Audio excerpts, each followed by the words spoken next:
Сәлем достар, бұл видеода кітаптың қысқаша мазмұнын айтамын. Бірінші бөлімде Криштиану өзі туралы өзін сипаттауы жайында айтылады.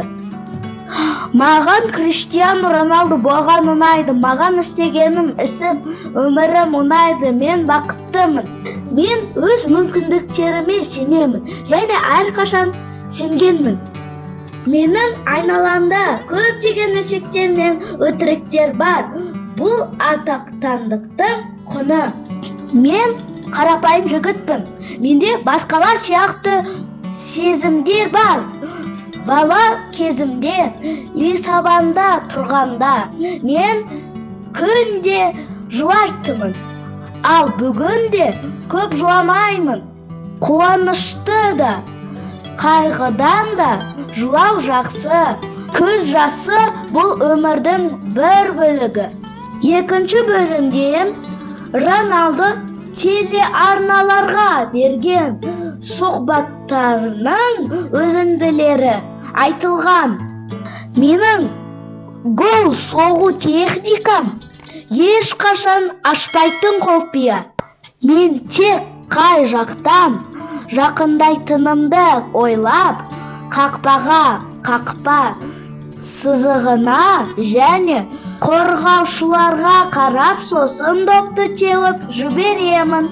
Осы сәтте мен өзіме айтамын: жақсы істе, Криштиану.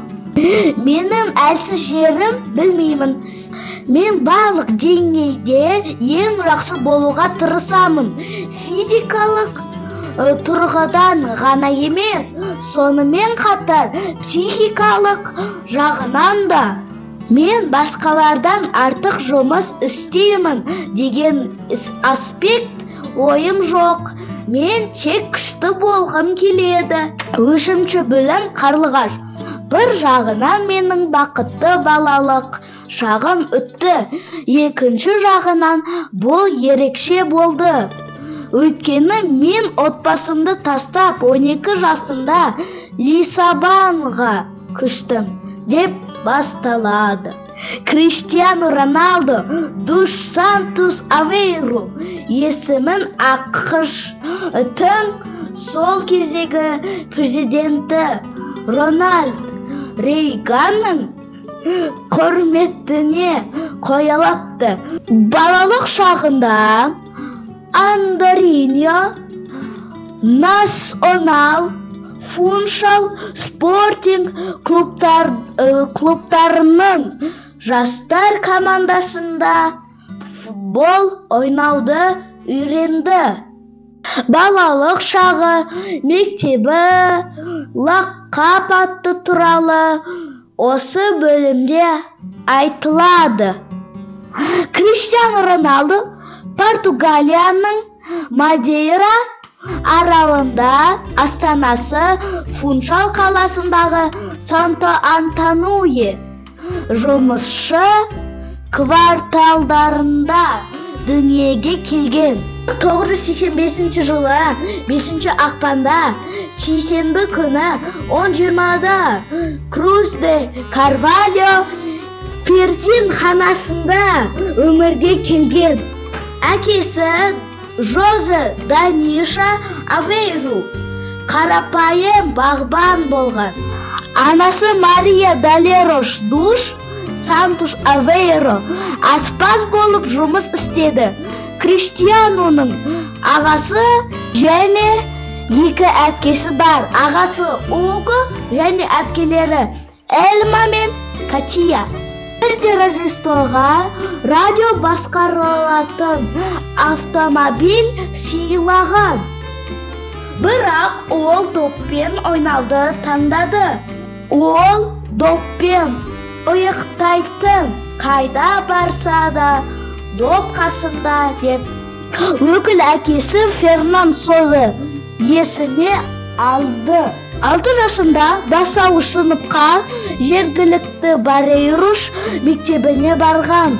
Португалиялық әйгілі Мартинему командасы ойнайтын Барейруш стадионына жақын болғандықтан осылай аталған. Криштиану жақсы оқитын оқушы болмаған. Оқудағы үлгерме орташа екілікпен оқымаған, бірақ оқуда озат та болмаған. Мектепте тәртіпті, көңілді және көпшіл болған, оған өзінің сүйікті ісі футболмен шұғылдаған ұнайтын. Егер нағыз доп болмай қалғанда, ондай жағдай жиі болатын. Шұлықтардан доп жасап алатын. Ол көшеде ойнайтын, өйткені ауданда футбол алаңы жоқ.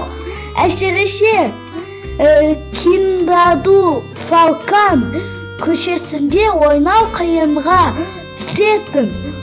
Біресе автобустар, мотоциклдер мен көліктер зулап өтетін. Сондай жағдайда қақпаның сызығы ретінде белгілеп қойған тастарды жинап көліктердің өтіп кетуі күтіп тұратын.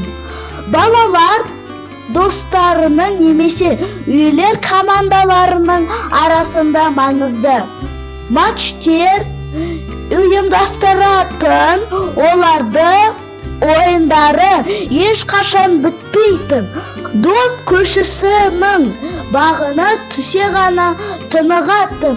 Ал егер бұл сеньор Агистиньо болса, қарт доптарын тесіп, Долорешке және де басқа аналарға шағымданамын деп қорқытатын.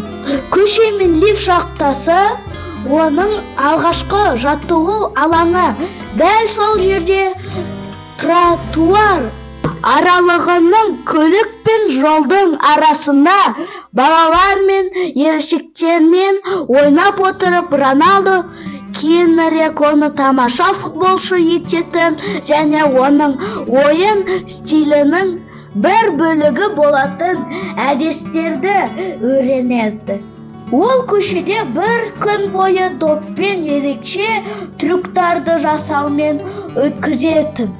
6 жас шамасында алғаш Криштиану өзін футболда көрсетеді. Оның немере ағасы Нуну Андрианьода ойнаған. Алаңға әкесімен бірге Криштиану жиі баратын. Бірге Нуну Криштианудың ойынын көру үшін алаңға шығуын сұрады. Содан Криштиануды командалардың біріне келуін ұсынды. Криштиану келісті. Ол Андарина Португал тілінен қарлығаш деп аударылған. Аңыз бойынша клуб бұл атауды допты бір керемет соққыдан кейін алған.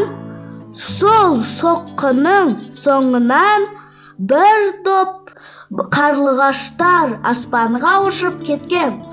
1929 жылы 6 мамырда негізі қаланған тарихы бар жергілікті клуб. 1994-95 маусымда 9 жастар Криштиану Роналду dos Santos Aveiro өзінің алғашқы 17182 нөмірін және Фуншал футбол қауымдастығынан көк жолағы бар форманы алады. Егер оған пас бермесе, өзі немесе басқа біреу допты өткізіп алса, немесе команда өзі қалағандай ойнай алмаса, ол оңай ашуланып жылауы тез еді. Сондықтан оны жылаулық деп атады, деп түсіндірді Долореш. Ол өзінің басқа лақап атты Абелинға ара. Ол ешқашан алаңда тоқтамайтындықтан алған. Ара сияқты ол үнемі алаңда зигзаг жасап жүреді. Бірнеше жылдан кейін Мадридте болған кезде Криштиану өзінің Йоркшир терьерін ара деп атады. Өкінішке орай Андариньо әлсіз командалар қатарынан еді. Роналду көп матчтар алдында жеңілетінін біліп, ойнағысы келмейтін. Әкесі келіп, бутсы мен форманы киіп, командаға қосылуы өтінетін. Тек әлсіздер беріледі, деп жігерлендіретін. Бірнеше жылдан кейін Роналду есімі аралға кеңінен тарайды. Националда Мадейра мен Маритиму кішкентай ара жайында қызыға бастайды. Криштиану 10 жасында Национал командасына 20 доппен 2 комплект формаға ауысады. Жалғасы келесі видеода болады. Лайк басып, каналыма жазылыңыздар. Назарларыңызға рахмет.